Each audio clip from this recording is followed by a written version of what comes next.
Hello and welcome to another episode of the Iraqi Nutrition Podcast. I'm your host, Juma Iraqi, and today I have a very special guest with me, Nick Tumminello. Nick, how are you doing today? I'm good, man. I appreciate you having me. Appreciate all you do for the field, man. Thank you so much. So today we're going to talk a bit about being an evidence-based practitioner and a critical thinker. But before we start with the question for the people that might not know you, could you give us a brief introduction about yourself? Sure, I'll try to keep it brief because the people listening want to get things out of this. They don't necessarily want to hear me talk about myself. So I'll try to give you just a few bullets. And if you listen to other podcasts I've done, you've probably heard me say this before.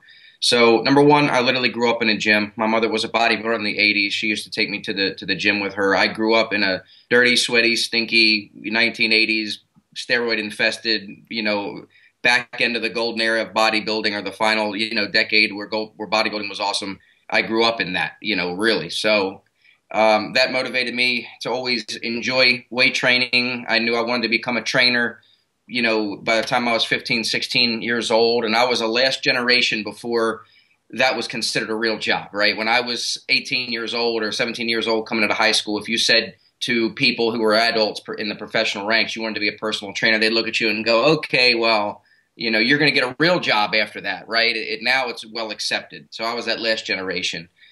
Started training when I was 17. In the States, you can't get certified till you're 18. So technically I did it a year before I was even certified. I started my own gym with a business partner at the age of, how old was I? Right before I turned 21, actually. Something I kind of fell ass backwards into. We'll talk about that at another time. Owned a gym for about 10 years. Around 2007, I started getting involved with training other trainers through writing articles for T Nation and things. That snowballed, and now I went from a full-time trainer who trains trainers part-time to a full-time trainer of trainers who still trains clients part-time. I still have clients. I have in-home clients. I do independent contracting at gyms. I sold out of my gym a few years ago, moved here to South Florida. I'm originally from Baltimore, Maryland. I've got a bunch of DVDs, just finished my second book that's out on human kinetics called Building Muscle and Performance. And I get to speak around the world at great events like AFPT's event in Norway. Yeah, and you've been to the AFPT twice now, and you're coming back for the third time this year? Yeah, well, this will be the third conference I've spoke at, but AFPT did bring me out Yeah, a few that's months right. ago. Yeah, from the time of this interview, just to do my own thing. Oh, and I did leave out one thing I do want to say is a big deal to me. I just won the NSCA Personal Trainer of the Year award for 2016 this year. Yeah, congratulations. Thank you. Well deserved.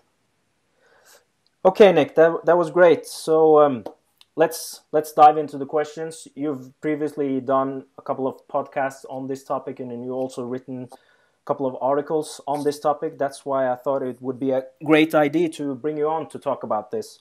So, well, I'll tell the audience that I'll try to give you some things that I haven't already discussed, so it's not too redundant and you get some value out of this. Yeah, excellent. Yeah, excellent. Okay, so how would you define an evidence-based practitioner? So what does it actually mean to be an evidence-based practitioner? Both in regards to how you get the information that you need and also how you communicate it with your clients.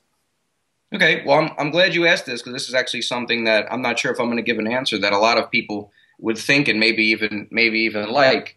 There's what the Saget definition says, and then there's what the current perception and actions of trainers dictates of what they mean it is. The Saget definition, without me I don't have it in front of me to read, so I'm going to really highly paraphrase it, is basically, you look at the best current evidence and you also, reconcile that with what they would call clinical decision making, or we would just call practical decision making in the strength and conditioning realm, and you meld them together. Now, it doesn't necessarily mean that if something that is a anecdotal experience conflicts with something that's scientific evidence, that you just throw out the scientific evidence. It means maybe you misjudge the evidence of your own experience. And I think it's that collision between when we seem to have experts saying one thing and then science saying another, sometimes a conflict, where do you go? And that seems to be where the arguments are. So I'll say that to say this. What a lot of people are saying when they say, oh, the evidence-based practitioner, what they really mean based on their arguments and their actions is they mean a science-based practitioner. And I'm not saying that in a negative way. I'm also not saying it in a positive way. What I mean is they won't accept any anecdotes whatsoever. They don't care what any coach says. If you don't have, some PubMed links, then they don't give a crap what you say. That, based on the definition of the Saget's definition, wouldn't necessarily be an evidence-based practitioner. So what a lot of people are saying evidence-based, what they really mean is purely science-based. And I think there's some relevance to that. Science-based doesn't just mean you have to have a PubMed link. It also looks at scientific plausibility, right? How well is what you're claiming line up with our current body of knowledge? For instance, does it upset the SAID principle, the principle of specificity, right? We don't need a specific study looking at something to say, well, that goes against the principle of specificity, so it's highly implausible, right? Anything is possible, but it's really about probabilities and plausibilities, all right? So with all that being said, I do think, just let me clarify something, a lot of the arguments that we see, anecdote versus science, is people plugging in. There's nothing wrong with using anecdotes. I'm not above using anecdotes. I use lots of anecdotes to communicate some of the favorite techniques and tactics and programming concepts that I use. But the difference is how you deliver it. It's how you say it or how you don't say it. If you take something that's very anecdotal and you spin it in a way that you're pushing it across as very authoritative and factual because I observed it and I'm a great coach, that's where the problem lies. It's not that you used anecdotes, it's how you delivered your anecdotes, all right?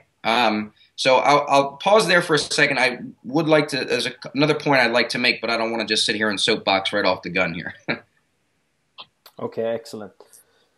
Because one of the reasons that I actually started doing this podcast was, you know that I lecture for students at the AFPT, and a lot of students, they came to me and said, oh, it's so much information out there and it's so hard to find out what should I believe, because some person is saying this, another person is saying that. So how do I filter through all the information that's available? Because the problem these days is not that information is not available, it's just that it's too much information, and people are really struggling to filter out what they should believe in.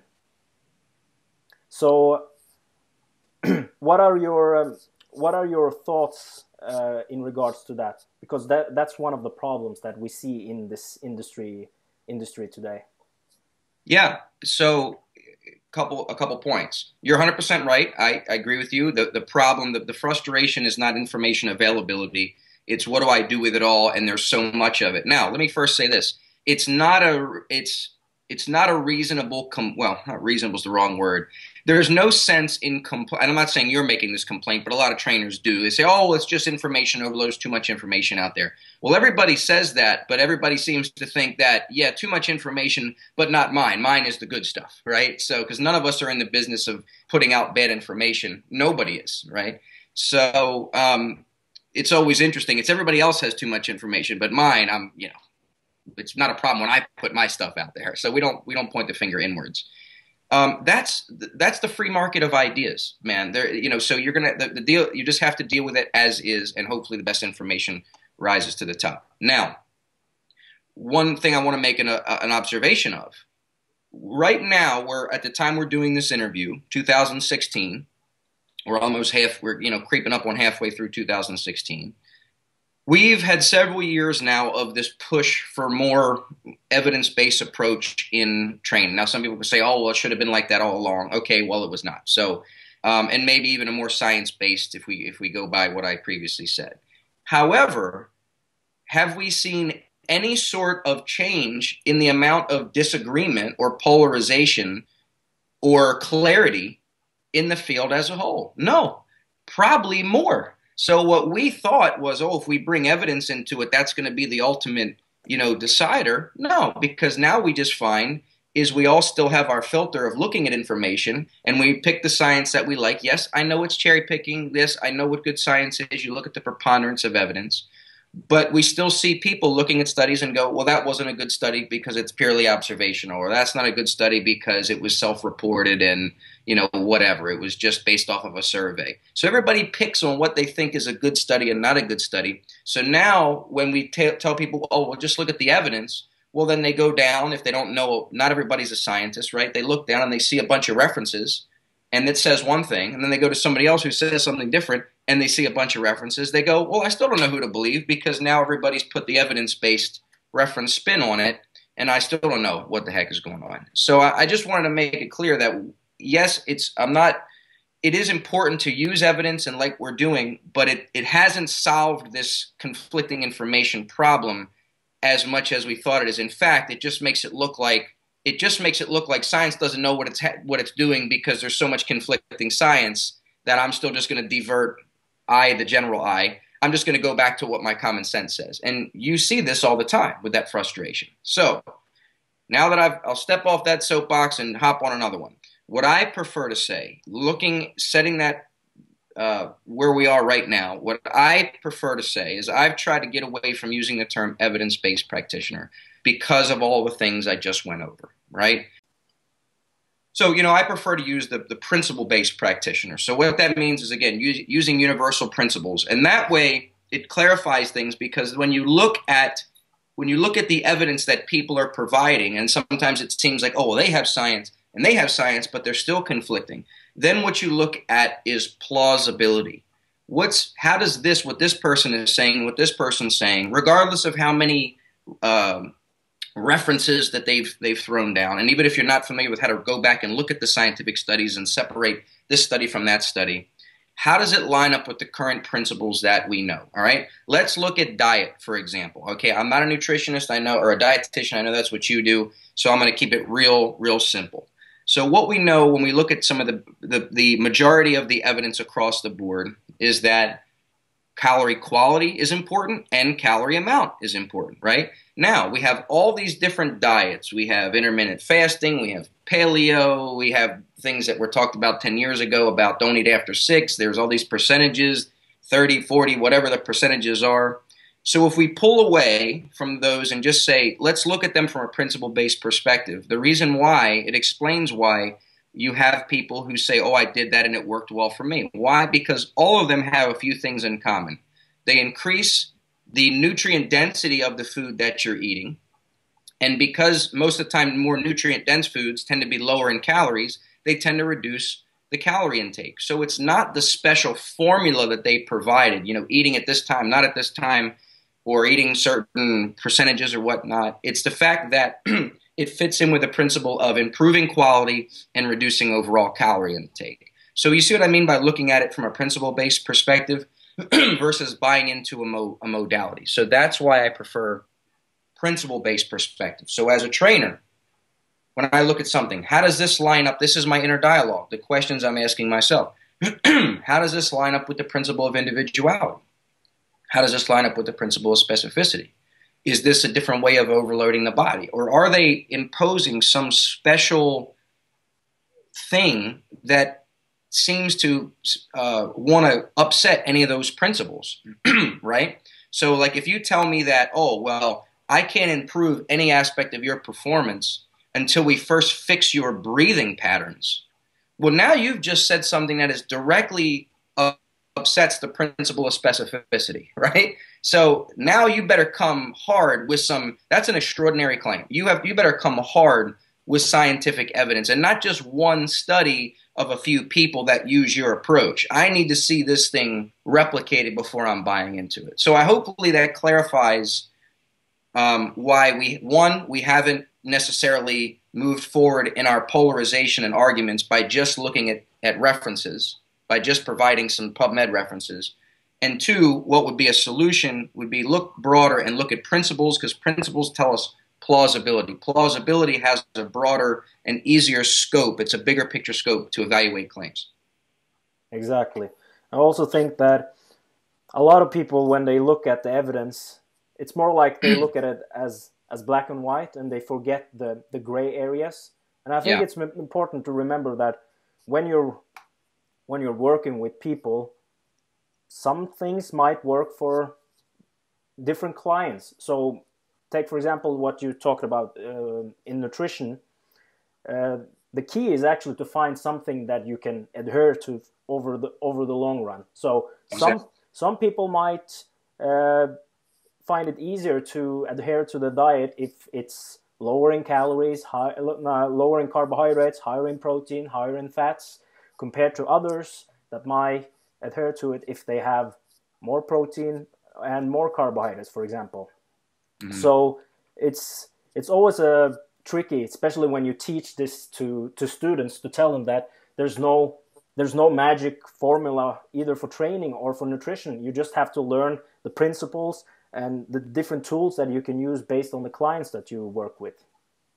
Yeah, so there's general parameters that you teach, and there's different strategies that can stay within those parameters. So again, just like what you said, okay, you say it's the number one factor is find something you can adhere to. However, and there's lots of different ways based on preferences within this imaginary circle I'm drawing here.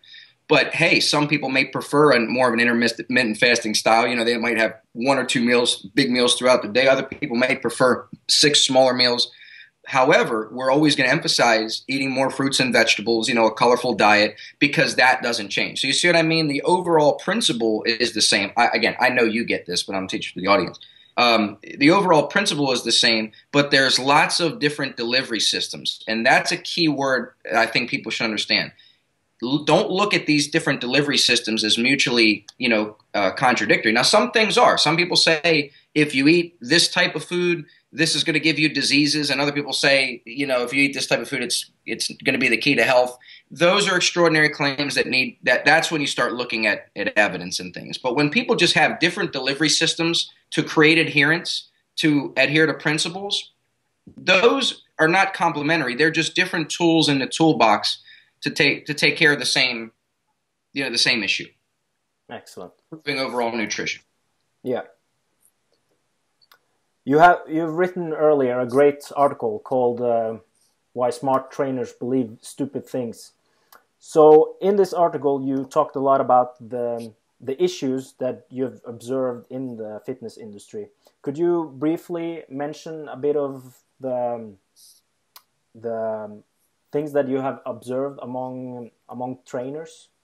Sure. So I got that concept one of my favorite books is written by a guy named Michael Shermer. He's the publisher of Skeptic Magazine. He also writes a Scientific American column. And in his book, I think it's called Why People Believe Stupid Things. There's a chapter in one of his book called Why Smart People Believe Stupid Things. But I think the book is called, he's written several of them. The book is either The Believing Brain or Why People Believe Weird Things. I can't remember which one that was a chapter in, but I got it from that. So anyway, the reason why I started that article concept is because we're talking about evidence-based, science-based. One of the things that we have is not as much a problem with this evidence versus that evidence. It's why you should think scientifically and respect scientific evidence in the beginning, right? Because sometimes when you watch these debates, and they don't necessarily have to be debates between expert versus expert, those seem to be the most entertaining, but sometimes trainers will talk to their clients and their clients, well, I don't care what science says, I know what my homeopathic doctor taught me, and that's that, or my naturopath or whatever. So we deal with this stuff too. So that if you punch someone in the face with science and you start printing out a bunch of PubMeds and go, here you go, see, your person is wrong or you're wrong, that just pushes them away. Why? Because there's a gap there. And the gap that you think that they don't, and vice versa, is they don't understand why they should respect evidence gained from the scientific method from the beginning. They think it's all corrupt. They think it's all artificial and robotic. All the arguments that we've heard over and over again. So the reason why I started that article series was to help people understand why we should appreciate the scientific method and statistics. I'm not saying I'm a scientist. I'm a citizen scientist. I don't enjoy thumbing through journals. And when I hear people talk about specifics, it makes my eyes glaze over. I'm more about practical application of the research. But I respect the scientific method, and I think it does provide us the most reliable conclusions about, objective reality, observations about nature. So just to understand about biases and different things that cause us to misinterpret, all of us, it's this innate human fallibility that causes us to misinterpret, misremember, and misjudge the evidence of our own experience, right? Because if you understand why your observations, your everyday observations, even if you're smart and have multiple PhDs, you're still prone to biases. It's just how our brain works.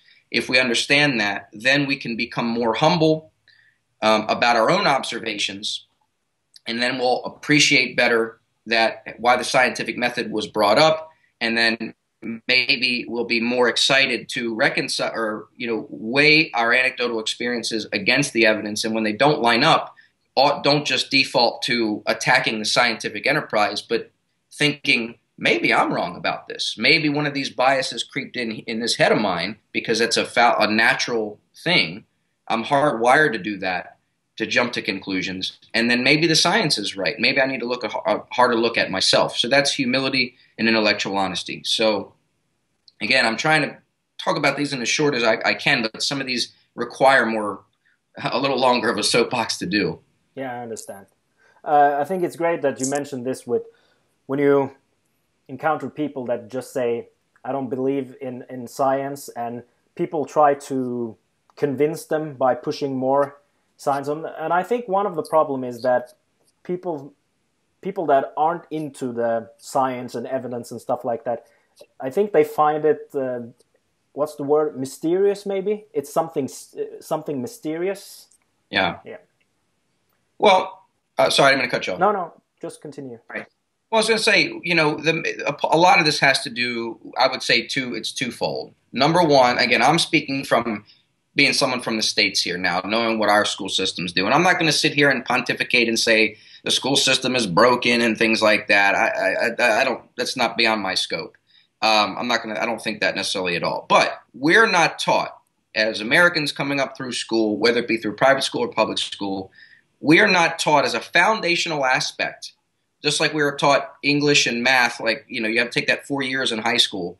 We're not taught scientific thinking and skepticism, right? We are taught things like, if you don't have anything nice to say, don't say anything at all, right? And I hear adults say this, like 35-year-old professionals, when somebody challenges them with something from a scientific perspective, provides, critical analysis, doesn't attack their character, but it provides critical analysis. They say, well, if you don't have anything nice to say, don't say anything at all. That's what 5-year-olds say to one another, because they can't separate challenges to ideas to attacks on their person, right? So the fact that adults say stuff like this, and they think that that's a reasonable thing to say, shows a fundamental disconnect between skepticism and scientific thinking.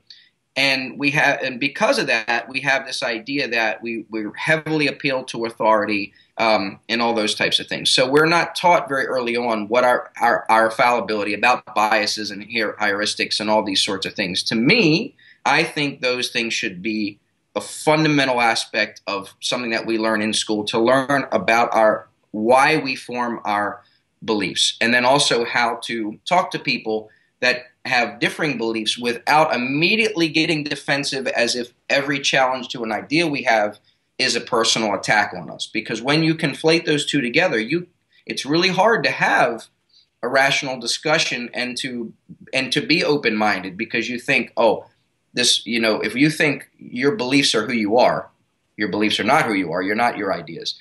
We can't separate those things too. It really does hold us back. Yeah, exactly. And I totally agree with that. This is something that should be taught at a much younger age, because you don't really get into the part of critical thinking and being critical to the information that's out there until you reach the university level. So I totally agree, and it would, for example, make my job a lot easier, because like 80% of the time I have to do myth busting with my students to tell them that this paper, for example, the newspaper wrote this about red meat or something else. Right. And I have to teach them to be critical about the information that you are exposed to. Yeah, but so we've observed a problem, right? And we could certainly say, oh, it should be like this, it should be like this. great. We can observe a problem, but what was a potential solution, right? Because we're certainly not going to be able to change our school systems, you and I, with this little podcast we're doing here. So here's what I'm talking about as a solution to that. So before we start punching people in the face with evidence and start throwing, and when they reject one study, throwing them two more or throwing them a systematic review, we need to step back and understand the reason why this person is not accepting this evidence that I'm providing is because they don't know why to value it in the first place. So the first step, and the more you push science on them, the more they're going to get pushed back, right? Regardless of who's objectively correct and wrong and all that kind of stuff. We're on different levels there. It's like two tennis players playing, on different courts. They think a point is when they provide a link to a blog that they respect, and you say, oh, that's not a point, that's a fault, right? And then when you fire over a systematic review and you think it's 5 points, they go, no, that's a fault because science is biased and it's paid for and follow the money and all these things. So it just continues to make things more polarized. The question first is, understand what type of evidence do you need to change your mind, right? So they may say, well, no amount of science you can provide. Well, first off, end of conversation. But the second, or end of that conversation, but it's the start of, well, why do you not, what are your problems with the scientific enterprise? That's the conversation you need to start having, and to clarify with them that maybe they have some false beliefs or incomplete beliefs about how the scientific enterprise works. Because anytime you challenge people, or anytime, people start talking about scientific evidence, whether it has to do with discussions about religion to diet and nutrition, and some people might argue that diet and nutrition is treated like religion, and I wouldn't certainly go against that. But three things can happen, right? Anytime you take somebody who has a belief that has more to do with, less to do with evidence and more to do with an emotional belief, or, what doesn't have a lot of good evidence behind it, they normally come back with three things, right? They either argue that it's real, meaning it's objectively real. So then you ask, well, that's what we have science for. Can you provide some objective evidence because you're arguing that it's objectively real? Then when they don't have that, they normally go away with that. That normally goes away pretty quick.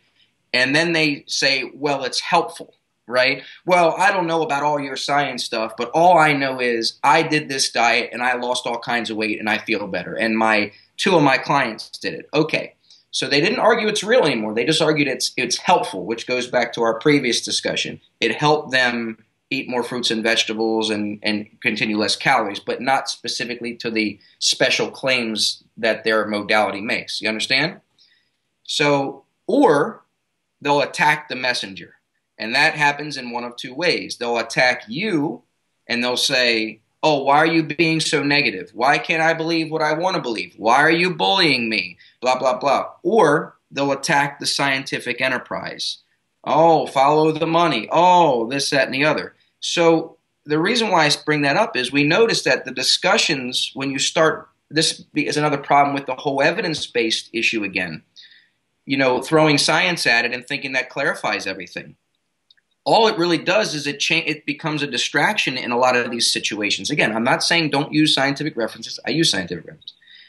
But it's not an ultimate problem solver. It is now the discussion becomes about science. You talk to the philosopher types and they're going to say, oh, well, it's more than science, and they'll accuse you of scientism, right? And then other scientists will say, oh, you're cherry picking. So now the discussion goes away from whatever you were talking about lunges or squats or eating more vegetables or eating more protein. And now the argument becomes about philosophy and how studies are done. And it's like, holy crap, I was just talking about, chicken breast here, so, that's why I say sometimes we look broader, go back to this principle-based approach. Sometimes it saves us from those things.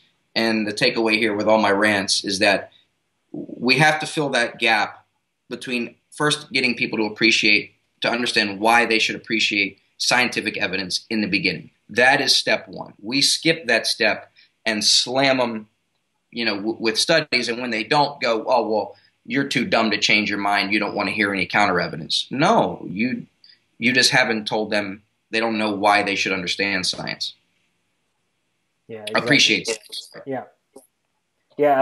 I think that's a very good point, especially since like you often encounter on Facebook, for example, if somebody comes up with a with a with a let's say it out like a stupid claim, and people will comment with like 40 or 50 references, like they will bully them with a lot of references. And I'm like, Yeah. if the person doesn't know any better, maybe it's better to actually try to teach them, like you said, about the scientific method and go through those stuff before starting to like bully them with citing a lot of reference, because I think the majority of people find it actually quite hard to read scientific papers as well.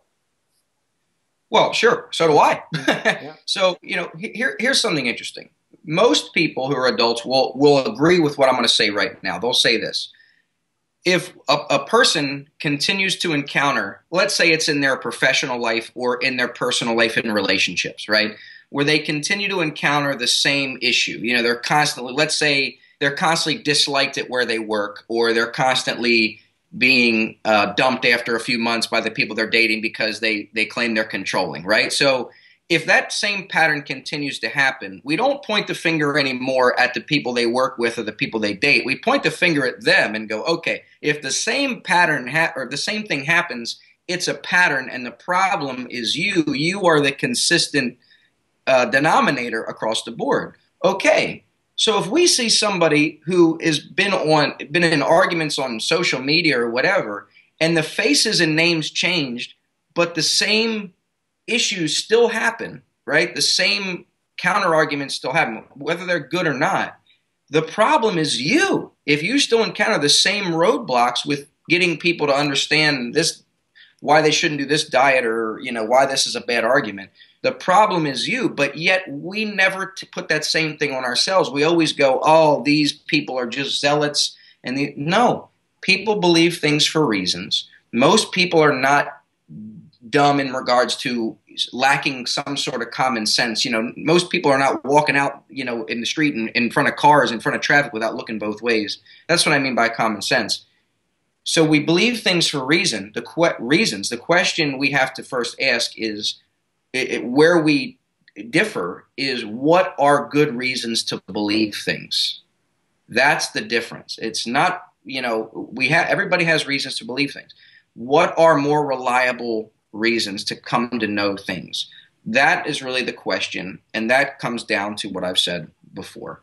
Getting people to appreciate, one, that anecdotal observations, conclusions drawn from anecdotal observations, are not nearly as reliable as we innately feel they are, because they have a strong emotional connection to us, and we have this idea that I know what I believe in seeing. I know what I saw and seeing is believing. We have to get people to understand that is not correct, because this brain of ours is a machine for jumping to conclusions, right? And is not necessarily purely rational as we think. A lot of times we come to a conclusion and then find ways to back into it later, right? And I think Michael Shermer said, smart people find smart reasons to believe, to come to dumb conclusions, right? So that's the fundamental issue. And until that is taken care of, and until that's discussed, and it is a more patient process, we'll continue to see the same divisions that we see. First off, we're always going to have divisions in this. Diversity in human beings ensures that we're going to have, and we're tribal, we're going to have groups, and in and out groups of differences of opinion. That's great. That's the free market of ideas. But it's at what level do we keep, do we communicate with people at differences of opinion? That becomes the problem. Is it going to be in a way that continues to make it more polarizing, or is it in a way that can have more respectful and productive discussion? Why do you believe what you believe? Not, I believe this, here's 5 studies. Why do you believe what you believe? Okay, let's look at those. Are those reliable processes to come to those conclusions? How could you be wrong about this? This is more polite and productive discussion. It takes more time, which is why I don't like getting involved with Facebook discussions like this, because it is something that has to have a human side to it, so people don't feel as threatened. It's more threatening when it's just text. Yeah, exactly. And another problem, you mentioned a little bit about it, is that seems like the even in the evidence-based community, you have like these, camps in the industry. Like people are following this person, people are following this person, and every time you, not every time, but often when you are in a discussion, people will say, "Oh, but this expert said this," or "This expert said that." It's okay that they are expert, but what are your thoughts about like appealing to authority and citing experts in those kind of discussions? Yeah, well, first off, it's not an appeal to authority if the person is actually an authority in the field that you're quoting them under, right? So, an appeal to an authority would be like saying, like, somebody who's like this is going to be a kind of a silly analogy, but I'll use it. I use it as an example just to, display the point. If you said, well, my priest told me to eat this way, right? Now, somebody is an authority in theology maybe, but they're not an authority in nutrition. That would be an appeal to authority fallacy. But if I say, Juma, says this about protein, well, that's what you are, an authority. And that's what, now we could say in science there are no authorities, there are experts, but authority means you're without question. That's could be semantics. But so you're not saying you're without question, but that's not an appeal to authority. That's a very reasonable thing to do because it's respecting what somebody's life work is. Yeah, sure, you're going to have camps, but you know what? I mean, I think that we all will have those even when we don't realize that we have them. We all have certain things, people that we resonate with and other people that we don't. Disagree doesn't mean dislike always. But again, that's how we are as humans. We are tribal. Yeah. And again, diversity in humans. We have different musical taste, all across the board is going to guarantee that we're always going to have disagreement. That's totally cool. It's just how we go. It's just how we go about it. So I don't mind any of those things. I would just hope that all of us first don't just default to our marching, not marching orders, but like the same talking points in a group think. You see what I'm saying? To support a group think, that we look at it and just go and evaluate it. And the first aspect of this is pointing the finger in. Everybody says they're skeptical. Everybody says they're a critical thinker. Nobody is in the business of being, of thinking that they have false beliefs and of promoting false beliefs. Nobody is. Everybody you talk to will say the same thing. Oh, we got to be better critical thinkers, and you got to evaluate this. So again, it goes back to, what do you think are good evaluation procedures, and why do you believe what you believe, and how reliable are those conclusions based off the processes that you used to come to those conclusions? That's where the real discussion lies, and that's where we need to start asking. We try to argue before we understand. I want to know, why do you believe what you believe? Not, I'm not just going to go against you with that. Sure, I've made that mistake in the past, but I realize it's not very productive, and all it's going to do is get people to think I'm an asshole. And guess what? The number one thing you want to do if you're trying to change people's mind is you got to be liked first. Whether people want to accept that or not, it's the reality. Because I'll tell you right off the bat, I fancy myself as someone who thinks skeptically in things. Yes, I'm fallible. Yes, I'm prone to bias. Yes, I make mistakes. But you know what? If I think you're an asshole, I don't want to talk to you. Yeah, I know that's a reverse pill to authority. I've heard some people say something, and just because I don't like them, I'll go, yeah, they got a good point, but I think that person's an asshole. It really pains me to go with it, but I will, because I fancy myself as somebody who can separate the objective from, who said it. But there are also people who are just as smart as those people out there who I'd much prefer, to talk to, because I feel like they'll pay me the respect as a human being, just like you would hold doors for people and say, thank you, you're welcome. When you don't give me that respect, I don't want to talk to you. I don't care how smart you are. So that's the number one thing. You got to be liked. Talk to people with respect. And even if they don't talk to you with respect, it's even more powerful to talk to them with respect and laugh it off, because it shows that has no power over me. Yeah, excellent. A little bit about going back to the whole idea of being evidence-based practitioner, like we talked about. I mentioned this topic of communicating with clients? Because something that I observe sometimes with colleagues is that they read a new study and they can't wait to just tell their clients about all the details around the study and why they are doing that.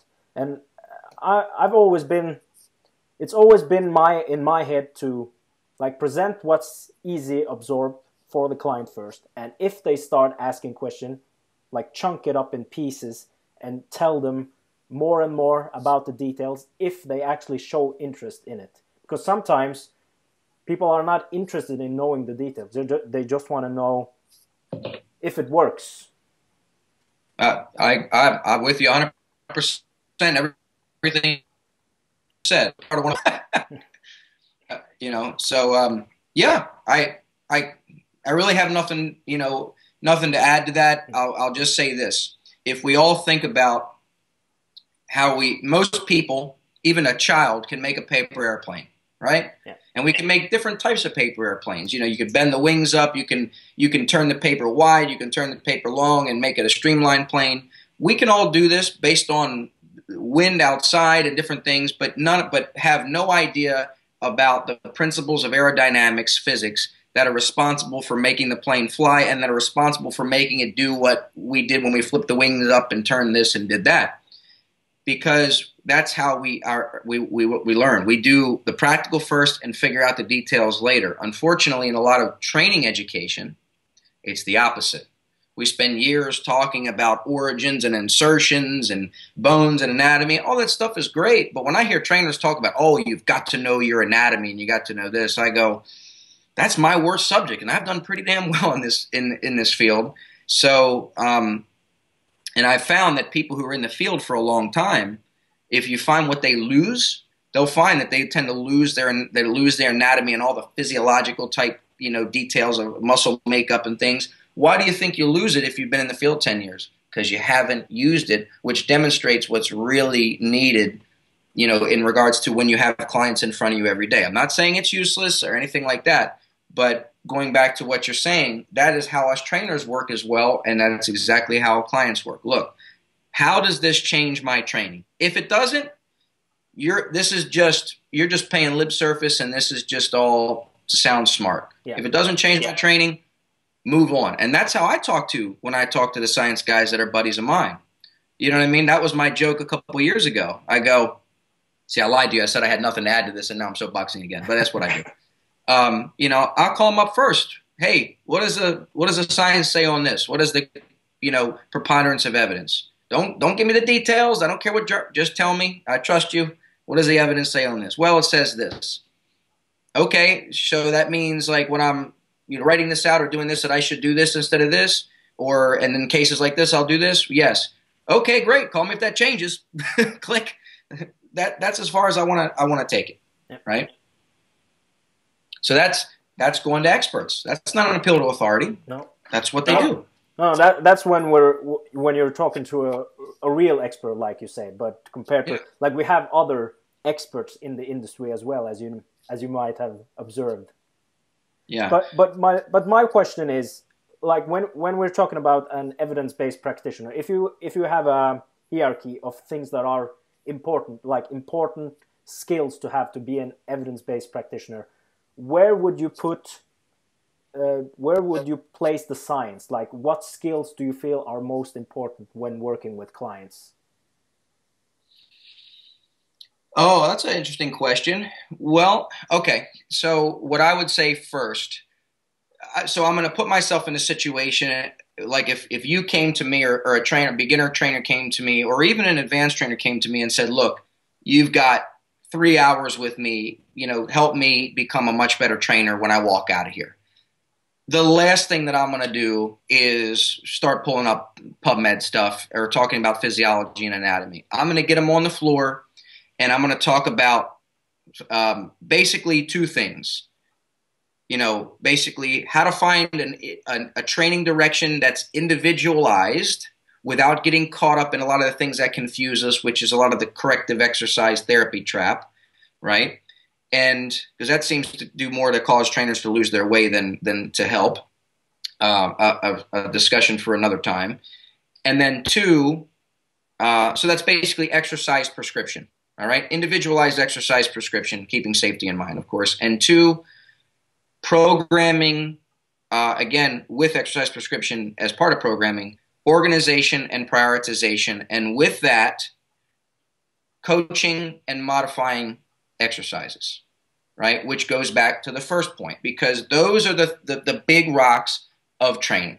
Now, as we get into that discussion, surely some reasons why are going to come up. So if they say, oh, well, Nick, why don't you use this formalized screening or assessment procedure? Then I'm going to have to, if that question comes up, then we might back this discussion up and I go, well, for lack of a good evidence that I should. Well, I've heard that this, that, and the other. Well, I invite you to go look at the preponderance of evidence on that. Here are some resources.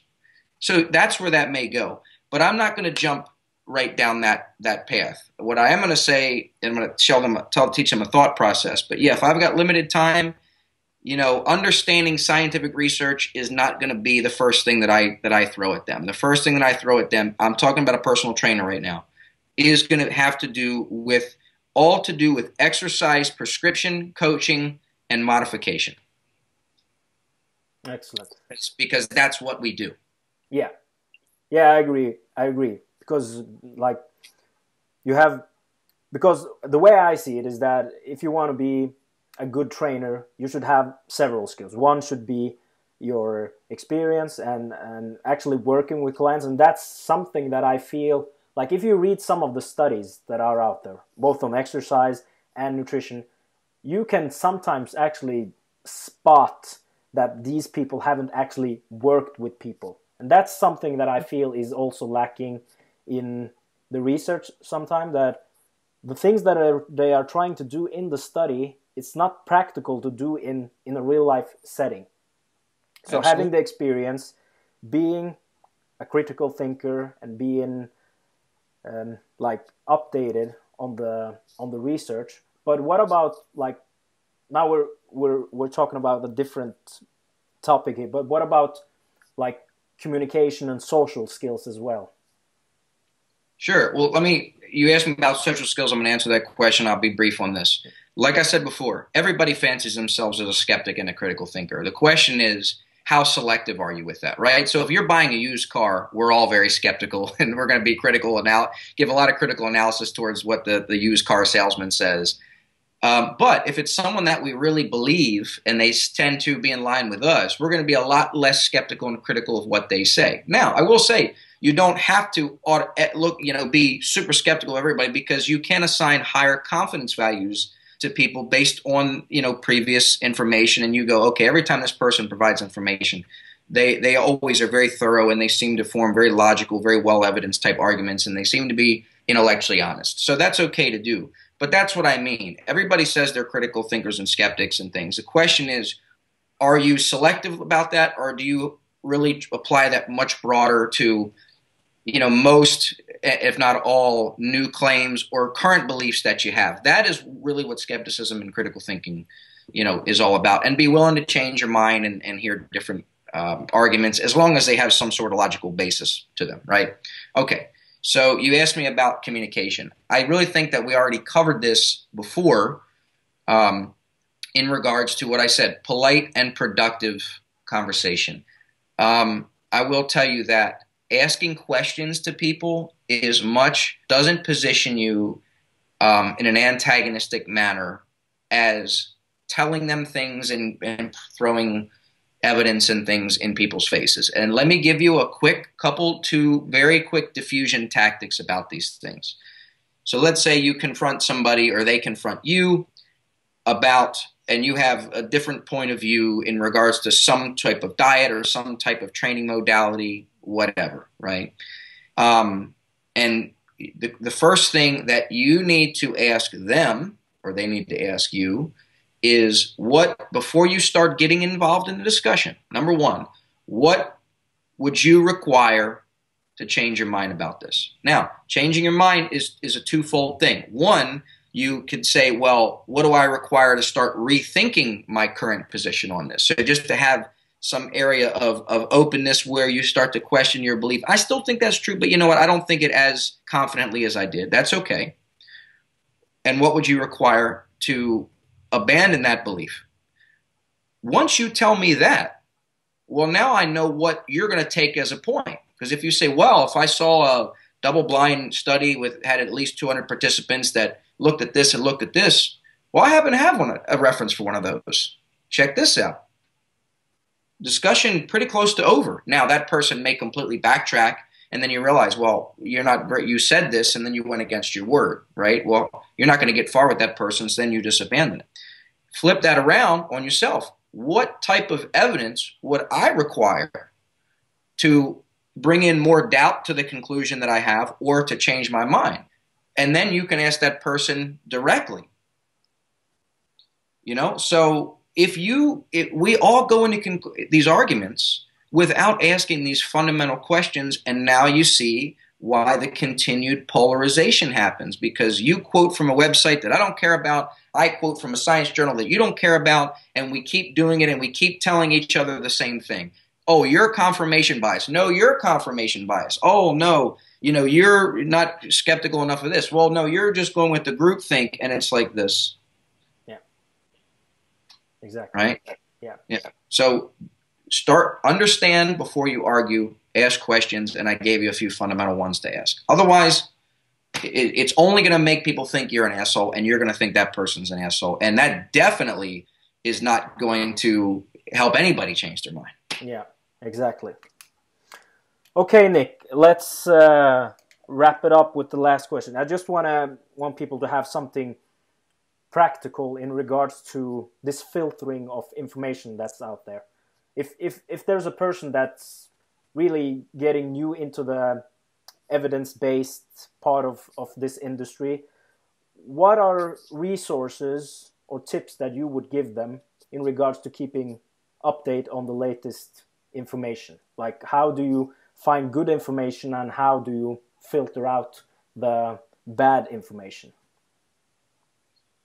Okay, well, that's a tough question, man. I mean, I certainly have certain sources of people that I would recommend that I assign high confidence values to, right? But other people don't. Names you're already familiar with, people that they would probably already associate with me. I like Brett Contreras' work. I like Brad Schoenfeld's work. I like Alan Aragon's work, Eric Helms. Probably because those guys share some of the same values that I do. Sometimes it's facts versus values. So people who share different values than those guys, they may not resonate with their work. So I'm showing my bias there. In regards to just evaluating claims, all I can provide is just the kind of internal dialogue that I have. And also these are beliefs that I have when I'm evaluating them. It's basically this. How could I be wrong about this? What is the counter evidence? Weigh the counter evidence, basically the plausibility of it, how logical it seems or illogical it seems, based off of where my current position, based off the evidence I have and how logical it seems. This is all internal. Before I'm pointing the finger this way, it all goes here first. All right. What would I require to change my mind? Is there something close to that? How does this information fit along with what we currently know, about principles and things? Again, how does it fit into a principle-based filter before you start looking at individual studies? Because again, yes, you can start arguing this study versus that study, and then we also can have, it becomes for every PhD, there's an equal and opposite PhD, right? That's what they do in courts. They call it the battle of experts in courts. So hopefully that little bit of internal dialogue is something that I feel is something that allows me to look past the battle of experts, right, and see it and see it a little bit more big picture. But number one thing, like I said, is the finger should always point here first, asking yourself questions about your own before you point the finger elsewhere. And my last thing I'll say is I highly recommend people read a few books to start to understand, to get an appreciation about how fallible we are at evaluating our everyday, the evidence of our everyday experience. I'll name a few titles really, really quick. Read the book How We Know What Isn't So by Gilovich. None of these are very difficult reads. That's a good start. Read the book Think. I think it's like Why You Should Question Everything is the subtitle by Guy P. Harrison. And he has another book called Good Thinking. And then Why We Make Mistakes. I forgot who wrote that book. and You Are Not So Smart. That's a kind of funny title. Any of those books are good places to start. My top two would be How We Know It Isn't So and Think, to get an appreciation for skepticism and why you should appreciate this, why the scientific method was developed, and understand the fallibility of our brains, just to understand what how to be more intellectually honest and more humble about the conclusions that we come to, and about how the conclusions that other humans like you and our favorite experts and gurus come to, and understand their fallibility as well. Excellent. That was perfect. That's what I was looking for. Like some quick tips just to work with the thought process and on how to develop to be more of a critical thinker. All right, Nick, that was great. Thank you so much for doing this podcast with me. Where can people find more information about you? Well, I'm easy to find. You go to my website, performanceu.net. My company's Performance University, hence the shirt. So performanceu.net, or you can type in my name, nicktumminello.com. I know it's a little harder to spell, so both will get you to the same site. And just quick shameless plug, the new book, Building Muscle and Performance, has been doing really well. It was released #1 on Amazon, best new releases. It's past the new release point now, but I highly invite everybody to check it out. I don't know if I'll ever be able to top that that works there. So excellent. I'll put a link to your website in the description, and also a link to your new book. Appreciate it. Yeah. So once again, Nick, thank you so much. And it's almost June, so it's only a couple of months till we see you again here in Norway. Look forward to seeing it, man. And again, thank you for everything that you're doing for the field, and also for providing a free resource for people to listen to, and and also for providing. Excuse me, I can't talk anymore. For providing people like me a platform. So it's much appreciated. Thank you so much. I really appreciate it, especially coming from someone like you. Thank you, sir. Okay, Nick, have a great day and have a safe trip to Italy. Appreciate it, brother. Okay. See you soon. Bye-bye.